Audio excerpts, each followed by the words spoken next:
नमस्ते साथियों, आज की क्लास में हम अपचयोपचय अभिक्रिया, जिसे हम रेडॉक्स अभिक्रिया या ऑक्सीकरण अपचयन अभिक्रिया किसे कहते हैं के बारे में अध्ययन करेंगे। काफ़ी कंपटीशन एग्जाम में इस टॉपिक से क्वेश्चन आता है और थोड़े बहुत कन्फ्यूजन के कारण उसका आंसर अपना गलत हो जाता है। उम्मीद है अगर आज की क्लास आपने शुरू से लेकर लास्ट तक देख ली तो आज के बाद इस टॉपिक से कभी आपका क्वेश्चन गलत नहीं होगा। और जब भी हम रेडॉक्स अभिक्रिया की बात करते हैं तो उसी के साथ हमें ऑक्सीकरण अंक किसे कहते हैं या ऑक्सीकरण अंक जो टॉपिक है वो भी हमें साथ में पढ़ना पड़ता है, क्योंकि रेडॉक्स अभिक्रिया को ऑक्सीकरण अंक के बिना समझना पॉसिबल नहीं है। तो क्लास को स्टार्ट करते हैं। क्लास में सबसे पहले ये रेडॉक्स अभिक्रिया क्या है और इसमें कौन से तत्व जुड़ते हैं, कौन से अर्थ किसको ऑक्सीकरण कहेंगे, किसे अपचयन कहेंगे, उसके बारे में अध्ययन करेंगे। और क्लास के लास्ट में जो इस टॉपिक से विभिन्न कॉम्पिटिशन एग्जाम में जो क्वेश्चन पूछे गए हैं उनके बारे में हम बात करेंगे। तो क्लास को स्टार्ट करते हैं कि रख हौसला वो मंजर भी आएगा, प्यासे के पास चल के समुंदर भी आएगा, थक कर न बैठ ए मंजिल के मुसाफिर, नौकरी भी मिलेगी और माता पिता के अधूरे सपने भी पूरे होंगे। इसी के साथ ये क्लास अपनी शुरू होती है। सबसे पहले हम इसको थोड़ा इजी लैंग्वेज में बता रहा हूँ आपको कि सबसे पहले मैंने यहाँ पे लिखा है रेडॉक्स अभिक्रिया, जिसको इंग्लिश में आप रेडॉक्स रिएक्शन कहते हो, रेडॉक्स रिएक्शन। ठीक है, अब इस रेडॉक्स शब्द पर अगर आप गौर करोगे तो आप पाओगे कि जो रेडॉक्स शब्द है वो दो शब्दों से मिलकर बना, एक तो रेड है और दूसरा है ऑक्स शब्द। एक तो रेड है और दूसरा शब्द मैंने क्या लिखा है, ऑक्स शब्द है। तो देखो इसको हम समझने की कोशिश करते हैं कि इस रेड शब्द को मैंने यहाँ पे लिख दिया और जो इसका ऑक्स शब्द है उसको हम इधर ले लेते हैं, ऑक्स शब्द। तो यहाँ से माइंड में बिल्कुल बात क्लियर होनी चाहिए कि आपका जो ऑक्स शब्द और रेड शब्द है, ऑक्स का मतलब है आपका ऑक्सीडेशन से और रेड शब्द का मतलब है रिडक्शन से। देखो हम बात करें, जो रेड शब्द है उसका मतलब क्या है, उसको कहाँ से लिया गया है, रिडक्शन से। और रिडक्शन को हिंदी में हम अपचयन कहते हैं। रिडक्शन को हिंदी में हम क्या बोलते हैं, अपचयन। और जो ऑक्स शब्द है वो लिया गया है, ऑक्स शब्द है वो लिया गया आपके ऑक्सीडेशन से, और ऑक्सीडेशन को हम हिंदी में ऑक्सीकरण या इसी का दूसरा नाम होता है उपचयन। काफ़ी बार बच्चे कंफ्यूज हो जाते हैं, तो बिल्कुल माइंड में आपकी बात क्लियर होनी चाहिए कि एक तो होगा अपचयन, जिसको तो बोलते हैं रिडक्शन, ऑक्सीकरण को ही उपचयन कहते हैं। तो यहाँ से आपकी ये बात बिल्कुल समझ में आ गई कि जो रेडॉक्स शब्द है वो रेड प्लस ऑक्स से बना है। रेड प्लस ऑक्स, रेड का मतलब रिडक्शन से और ऑक्स का मतलब ऑक्सीडेशन, अर्थात रेडॉक्स अभिक्रिया के अंदर ऑक्सीकरण और अपचयन दोनों अभिक्रिया साथ में होती है। अब सबसे पहले हम ऑक्सीकरण अभिक्रिया को समझते हैं और साथ में अपचयन अभिक्रिया को पढ़ते हैं। ऑक्सीकरण और अपचयन अभिक्रिया एक दूसरे की जस्ट अपोजिट है। एक को याद करोगे तो दूसरा उसका जस्ट उल्टा हो जाएगा। एक चीज़ हम यहाँ से समझते हैं कि दो तत्व थे, एक हाइड्रोजन था और दूसरा ऑक्सीजन था। दोनों में पक्की दोस्ती थी, बिल्कुल साथ मिलते जुलते थे। फिर किसी कारण से इनमें डिशम हो गया तो वहाँ से इन दोनों के बीच में डिशम हो गई और दोनों की अनबन स्टार्ट हो गई। और ये बात डिसाइड हो गई इन दोनों में कि जहाँ पर हाइड्रोजन जाएगा वहाँ ऑक्सीजन नहीं जाएगा और जहाँ ऑक्सीजन जाएगा वहाँ पर हाइड्रोजन नहीं जाएगा। इतनी सी बात याद करनी है। अब देखो इन पे आते हैं टॉपिक पे, ऑक्सीकरण। सीधी सी बात है, ऑक्सीजन शब्द आता है तो ऑक्सीकरण अभिक्रिया में ऑक्सीजन का योग होगा। अब इसको आप ऑक्सीजन का योग, ऑक्सीजन का जुड़ना, ऑक्सीजन का सहयोग लिख सकते हो। तो सीधी सी बात क्लियर होनी चाहिए कि ऑक्सीकरण अभिक्रिया में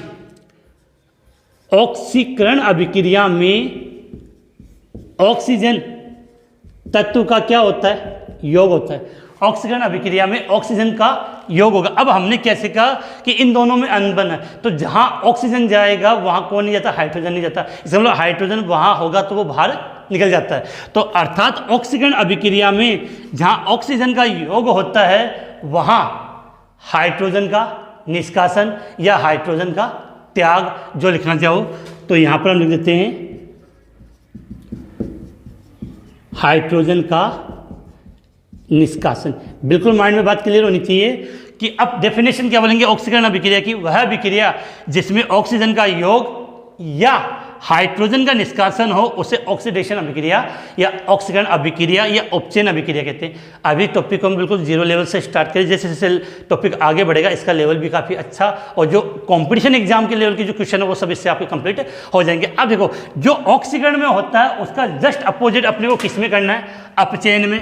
तो देखो सीधी सी बात माइंड में याद की कि ऑक्सीकरण अभिक्रिया में ऑक्सीजन का योग, जो ऑक्सीकरण ऑक्सीजन सेम है, तो ऑक्सीकरण अभिक्रिया में ऑक्सीजन का योग होता है, तो सीधी सी बात है अपचयन अभिक्रिया में क्या होगा, ऑक्सीजन का निष्कासन। क्लियर है। अब ये तो हमें पता है कि जहां पर ऑक्सीजन बाहर जाएगा वहां कौन जोड़ेगा, हाइड्रोजन। तो अपचयन अभिक्रिया में हाइड्रोजन का योग होता है। ये डेफिनेशन तो आपने बिल्कुल पढ़ी है और आपको अच्छे तरीके से याद भी होगी, कोई कन्फ्यूजन नहीं है। लेकिन अब देखो यहाँ तक की तो बात ज़्यादा मैं करूँगा नहीं, यहाँ से जो क्वेश्चन बनते हैं आप समझो, आपने डेफिनेशन में ये पढ़ा होगा कि एक अभिक्रिया में धन विद्युतीय तत्व, धन विद्युतीय शब्द लिख रहा हूँ यहाँ पे, धन विद्युतीय तत्व, एक अभिक्रिया में धन विद्युतीय तत्व का योग होता है, तो उसी अभिक्रिया में ऋण विद्युतीय तत्व का निष्कासन होता है। अब बच्चे यहाँ पर काफ़ी कंफ्यूज हो जाते हैं, तो इसका एक तरीका समझो कि जैसे मैंने हाइड्रोजन है, आप सब जानते हो हाइड्रोजन को नॉर्मली हम क्या लिख सकते हैं, H+ होता है हाइड्रोजन, हाइड्रोजन पे H+ आता है, और नॉर्मली ऑक्सीजन को देखोगे तो ऑक्सीजन पे O2- आवेश आता है। इसका मतलब हाइड्रोजन में प्लस आता है, जिस पर प्लस आता है वो क्या कहलाता है, धन विद्युतीय। जिस पे प्लस आता है वो क्या कहलाएगा, धन विद्युतीय, और जिस पे माइनस आता है वो क्या कहलाएगा, ऋण विद्युतीय। यहाँ से शब्द पकड़ सकते हो क्योंकि बच्चे इसी में कंफ्यूज होते हैं। तो धन विद्युतीय तत्व, जो हाइड्रोजन H+ बनाता है, तो धन विद्युतीय तत्व, ऑक्सीजन ऋणावेश ऋणायन बनाता है, तो ऋण विद्युतीय तत्व। तो सेम इस पर पकड़ लो कि देखो हाइड्रोजन का योग, अब हाइड्रोजन को हम क्या मान सकते हैं, धन विद्युतीय तत्व, तो अपचयन अभिक्रिया में धन विद्युतीय तत्व का योग होगा। अपचयन अभिक्रिया में क्या होगा, देखो अपचयन अभिक्रिया में धन विद्युतीय तत्व का योग। क्लियर है। अब सीधी सी बात है, अपचयन अभिक्रिया में हाइड्रोजन का योग होता है, हाइड्रोजन का योग का मतलब हमने मान लिया धन विद्युतीय तत्व का योग। इसी प्रकार से ऑक्सीजन का मतलब हम मानते हैं ऋण विद्युतीय तत्व, तो अपचयन अभिक्रिया में ऑक्सीजन का क्या होता है, निष्कासन, अर्थात ऋण विद्युतीय तत्व का निष्कासन। बिल्कुल माइंड में क्लियर होनी चाहिए कि बच्चे इनमें काफ़ी कंफ्यूज हो जाते हैं, तो इसके द्वारा आप जोड़ के याद कर सकते हो। देखो समझने के तो मतलब कि धन विद्युतीय तत्व का मतलब जो धनायन बनाते हैं, और ऋण विद्युतीय तत्व का मतलब जो ऋणायन बनाते हैं। तो ऑक्सीजन का निष्कासन, तो यहाँ पर हम लिख सकते हैं कि ऋण विद्युतीय तत्व का निष्कासन, ऋण विद्युतीय तत्व का निष्कासन। अब देखो यहाँ पर जो चीज़ें हमने लिखी है उसकी अपोजिट अभिक्रिया किस में होगी, ऑक्सीकरण में। और नहीं समझ में आए तो यहाँ से इस अभिक्रिया में, ऑक्सीकरण अभिक्रिया में ऑक्सीजन का योग हो रहा है, ऑक्सीकरण अभिक्रिया में ऑक्सीजन का योग हो रहा है। ऑक्सीजन का योग का मतलब ऋण विद्युतीय तत्व का योग, तो इसमें क्या होगा, ऋण विद्युतीय तत्व का योग। और हाइड्रोजन का क्या हो रहा है, हाइड्रोजन का निष्कासन, इसका मतलब धन विद्युतीय तत्व का निष्कासन, धन विद्युतीय तत्व का निष्कासन। अब मुझे उम्मीद है कि 4 शब्द, क्योंकि बहुत बार जब कंपटीशन एग्जाम में क्वेश्चन आता है तो आएगा कि ऑक्सीकरण के लिए सत्य कथन है या अपचयन के लिए असत्य कथन है, तो उनमें से 4 लाइनें आती हैं और बच्चे कंफ्यूज हो जाते हैं। तो बिल्कुल याद करोगे, ऑक्सीकरण का मतलब ऑक्सीजन, तो ऑक्सीजन का योग, तो हाइड्रोजन का निष्कासन। क्लियर है। अब ये तो आगे यहाँ कन्फ्यूजन था, तो ऑक्सीजन पे आता माइनस, तो सेम लाइन याद करें, ऑक्सीजन पे माइनस, माइनस मतलब ऋण विद्युतीय, तो ऑक्सीजन का योग अर्थात ऋण विद्युतीय तत्व का योग, धन विद्युतीय तत्व का निष्कासन। इसी का जस्ट अपोजिट अपचयन में। अगर आप एक याद करते हो तो दूसरे में उसका जस्ट उल्टा कर दोगे। लेकिन अब समझने लायक बात क्या है कि ये तो है ओल्ड कंसेप्ट, पुरानी अवधारणा। आधुनिक अवधारणा होती है वो इलेक्ट्रॉन और ऑक्सीकरण अंक के आधार पर दी जाती है। आधुनिक अवधारणा इलेक्ट्रॉन के आधार पर या ऑक्सीकरण अंक के आधार पर दी जाती है। एक बार मैं शॉर्ट में यहाँ लिख देता हूँ, फिर हम डिटेल से वापस बात करेंगे। अब क्या होता है कि एक अभिक्रिया में एक अभिक्रिया में इलेक्ट्रॉन का त्याग होता है, तो दूसरी अभिक्रिया में इलेक्ट्रॉन को ग्रहण किया जाता है। अब बच्चों को 1000 बार बता दिया जाता है स्टूडेंटों को कि इसको ऐसे याद करना, फिर भी वो क्या एग्जाम के टाइम पर प्रेशर होता है, वो मिक्स हो जाता है। तो तरीका बता रहा हूँ कि एक अभिक्रिया में इलेक्ट्रॉन का त्याग होगा और दूसरी अभिक्रिया में इलेक्ट्रॉन का ग्रहण किया जाएगा। अब पता तो जल्दी से कमेंट्स में बता दीजिए। देखो समझो यहाँ पे कि शब्द को पकड़ते हैं। आपका एक अपचयन शब्द लिखा हुआ है, तरीका बता रहा हूँ। अपचयन के इस अप शब्द पर गौर करो। जो ये अप शब्द है वो हिंदी के अग्र शब्द से बना है। किससे बना है? हिंदी के अग्र शब्द से बना है। अब इस ग शब्द पर मतलब करो। ग का मतलब क्या होता है? ग्रहण।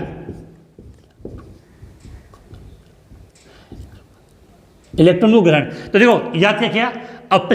अपचयन। तो अपचयन का अप शब्द किससे बना? अग्र से। ग का मतलब ग्रहण। इसका मतलब माइंड को बिल्कुल फोकस कर सकते हो कि अपचयन अभिक्रिया में इलेक्ट्रॉन को क्या किया जाता है? ग्रहण किया जाता है, एक्सेप्ट किया जाता है। अपचयन अभिक्रिया में इलेक्ट्रॉन को जोड़ता है, सीधी सी बात है। तो अपचयन का मतलब इलेक्ट्रॉन को ग्रहण करना।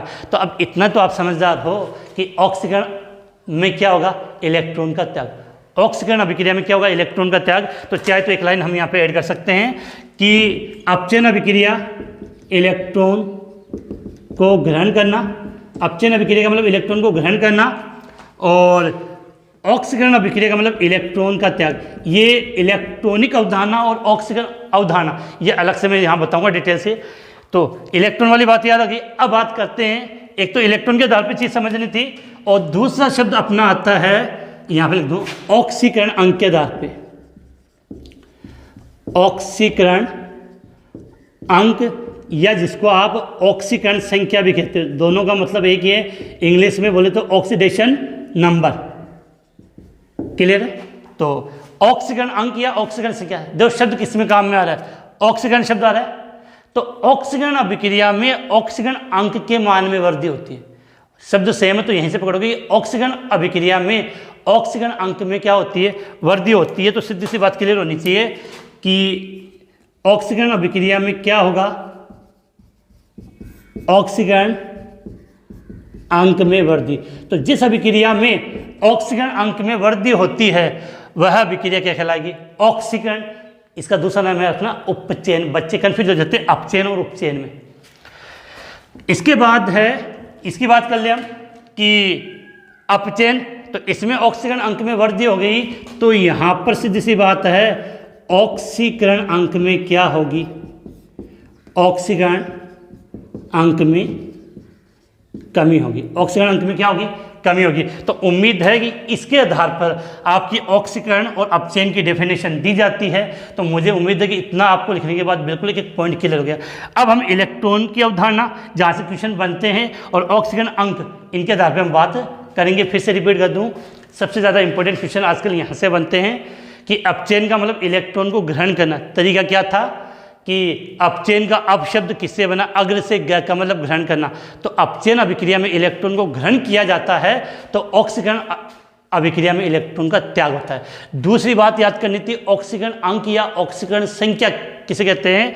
तो शब्द सेम है। तो ऑक्सीकरण अभिक्रिया में ऑक्सीकरण अंक में वृद्धि होती है, तो इसमें ऑक्सीकरण अंक में कमी आती है। साथ में नोट कर लिया होगा, या जो आलसी व्यक्ति होंगे जिन्होंने स्क्रीनशॉट ले लिया, नहीं तो आप इसका स्क्रीनशॉट लें। इसके बाद आधुनिक अवधारणा के आधार पर हम रेडॉक्स रिएक्शन की बात करते हैं। ऑक्सीकरण अपचयन, देखो नाम से क्लियर है, रेडॉक्स रिएक्शन, जिसमें ऑक्सीकरण और अपचयन दोनों विक्रिया आएगी। तो वह विक्रिया जिसमें ऑक्सीकरण तथा अपचयन दोनों साथ में होती है उसे रेडॉक्स रिएक्शन या रेडॉक्स अभिक्रिया कहते हैं। या वह विक्रिया जिसमें एक पदार्थ का ऑक्सीकरण होता है और दूसरे पदार्थ का अपचयन होता है उसे हम रेडॉक्स रिएक्शन या रेडॉक्स अभिक्रिया कहते हैं। स्क्रीनशॉट। इसके बाद में इस टॉपिक को हम इलेक्ट्रॉन की अवधारणा पे और यहाँ से कैसे एग्जाम में क्वेश्चन पुटअप किया जाता है उसके बारे में बात करेंगे। जल्दी से इसका स्क्रीनशॉट। अब देखो हम आगे बात बढ़ाते हैं कि इलेक्ट्रॉन अवधारणा के आधार पर ऑक्सीकरण और अपचयन अभिक्रिया की अगर हम बात करें, देखो बात करें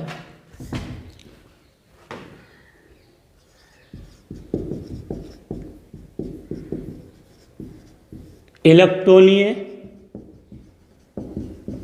अवधारणा के आधार पर, इलेक्ट्रॉनिक अवधारणा के आधार पर हम किसकी बात कर रहे हैं?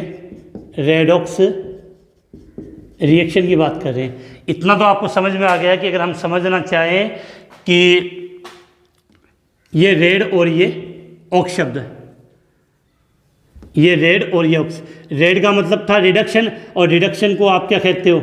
आप चयन, और ऑक्स का मतलब ऑक्सीडेशन, और ऑक्सीडेशन का मतलब ऑक्सीकरण। अब कुछ शब्द बता रहा हूँ, उन पे गौर करना है। सबसे पहले इनकी डेफिनेशन किसके आधार पे? इलेक्ट्रॉनिक अवधारणा, इलेक्ट्रॉन के आधार पे सुन लेना।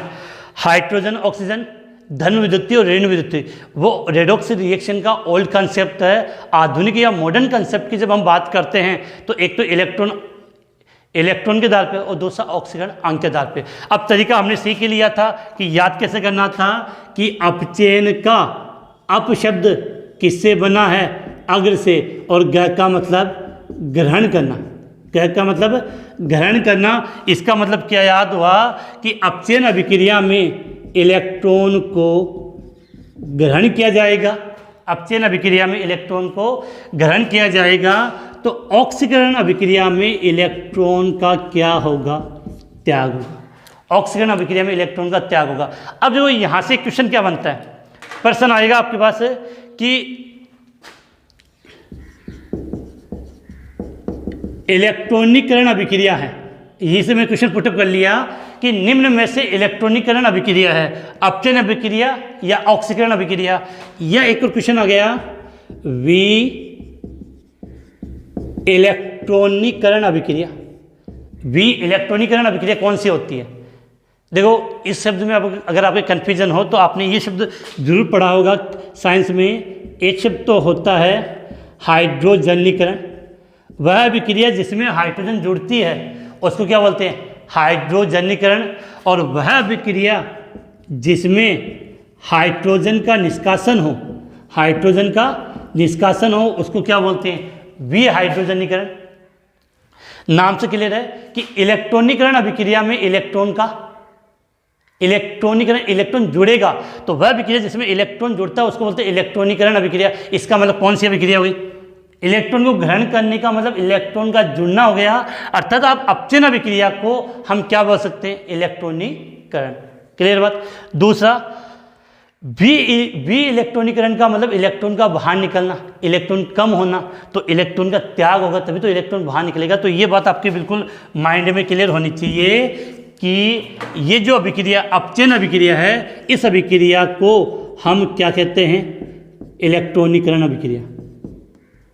ये इलेक्ट्रॉनिकरण कह देते हैं। और ऑक्सीकरण अभिक्रिया के लिए क्या बोलेंगे? इसके लिए वी इलेक्ट्रॉनिकरण अभिक्रिया। तो कभी कभार इस प्रकार का क्वेश्चन आ जाता है। अब यहाँ से जो मेन पॉइंट बता रहा हूँ वो गौर करना।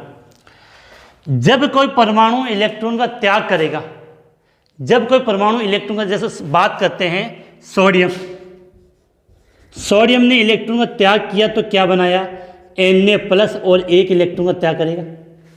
सब समझदार हो कि सोडियम जब एक इलेक्ट्रॉन का त्याग करता है तो Na+ और एक इलेक्ट्रॉन बनता है, अर्थात ये अभिक्रिया कौन सी होगी? बड़ा यहाँ लिखने से मतलब नहीं है, समझा रहा हूँ, कहीं इसके नीचे लिखा आपने समझ गए। तो इलेक्ट्रॉन का त्याग हुआ है, इलेक्ट्रॉन का त्याग का मतलब अभिक्रिया कौन सी है? ऑक्सीजन होगी।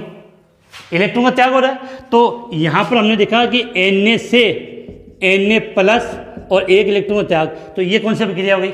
ऑक्सीकरण। जिसका उल्टा यह समझते हैं कि एक Cl था और उस Cl ने इलेक्ट्रॉन को ग्रहण किया तो Cl- बना। ये चीज़ तो समझ में आ गई होगी इस कंसेप्ट में। यहाँ इलेक्ट्रॉन का त्याग हो रहा है और यहाँ इलेक्ट्रॉन को ग्रहण किया जा रहा है, तो जहाँ इलेक्ट्रॉन का त्याग हो रहा है वह अभिक्रिया क्या होगी?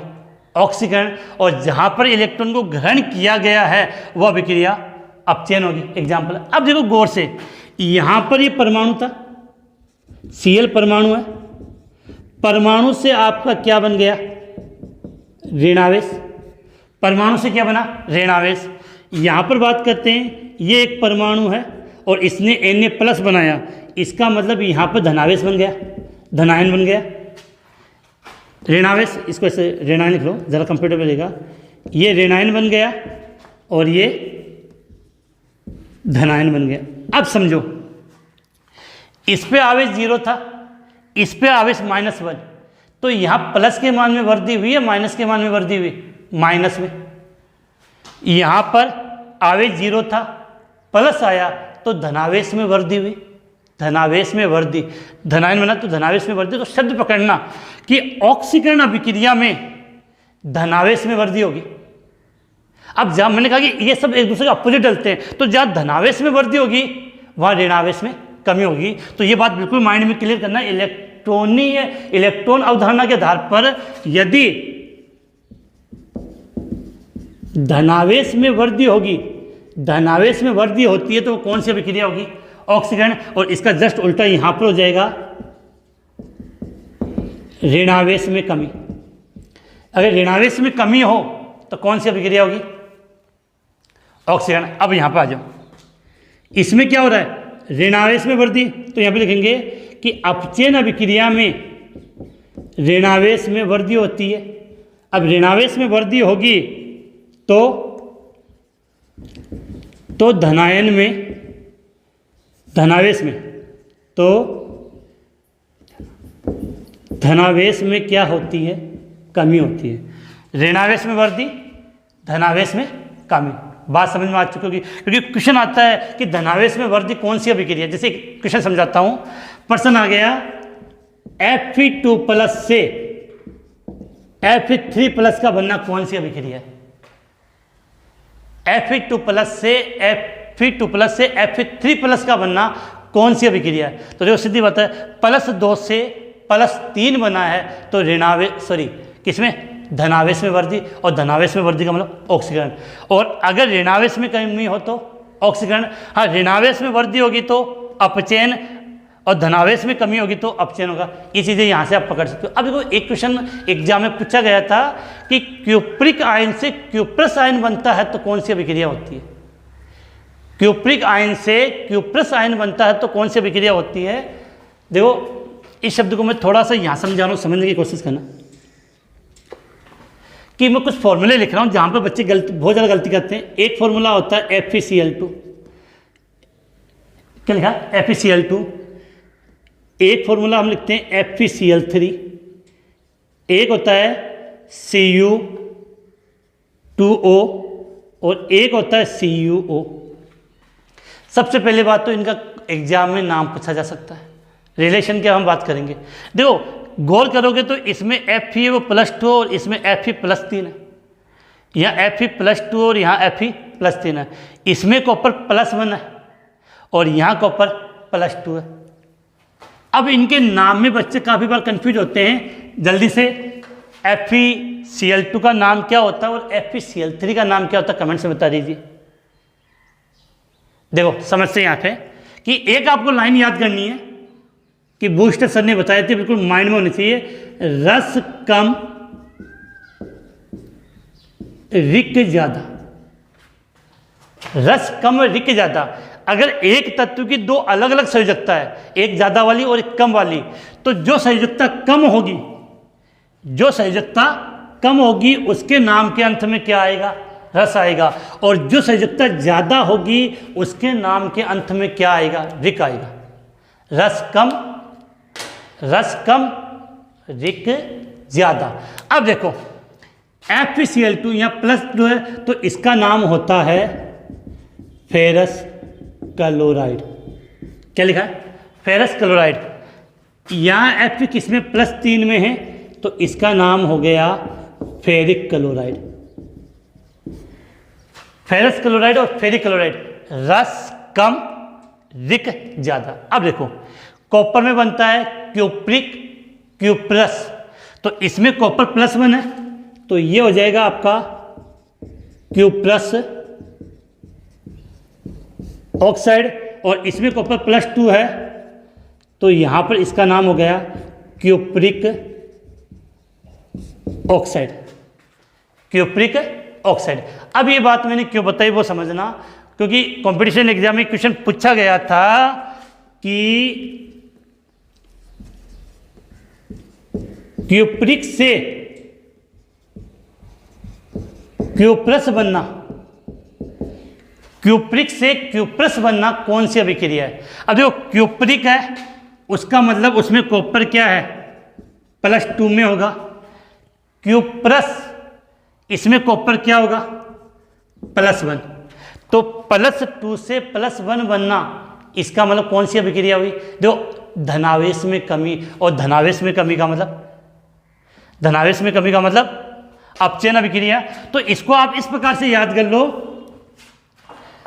कि देखो इन शब्द को तो मैंने बताने के लिए किया था, इसका सही नाम आएगा रस का मतलब क्या होगा, अस, और रिक का मतलब इक, एक ही बात है। या ऐसे याद करो, अस कम इक ज़्यादा, वहाँ नाम से याद हो जाता है। अस का मतलब अस से जब इक बनेगा, अस से इक बनेगा तो ये कम वाला ज़्यादा वाला, तो कम से ज़्यादा आएगा धनावेश, तो ऑक्सीकरण अभिक्रिया हो गई। और इक से अस बने, इक से अस बने तो अपचयन अभिक्रिया। तो बिल्कुल क्लियर होनी चाहिए कि इक से अस का बनना, समझ में नहीं आया तो इसको मैं लिख देते हैं Fe3+ से Fe2+ का बनना, +3 से +2, तो इसका मतलब कौन सी अभिक्रिया, अपचयन अभिक्रिया। अब देखो यहाँ पे ऋणावेश में कमी, ऋणावेश में कमी तथा धनावेश में वृद्धि। अब देखो धनावेश का ज्यादा मतलब अस से इक बनना, अस से इक का बनना, इसका मतलब Fe2+ का Fe3+ में परिवर्तित होना, Fe2+ का Fe3 में परिवर्तित होना क्या कहलाएगा आपका, क्या कहलाएगा, ऑक्सीकरण। अब बच्चे काफ़ी कंफ्यूज होते हैं इनमें कि पता ही नहीं चलता कि कहाँ पर ऑक्सीकरण अभिक्रिया होती है और कहाँ पर अपचयन अभिक्रिया होती है।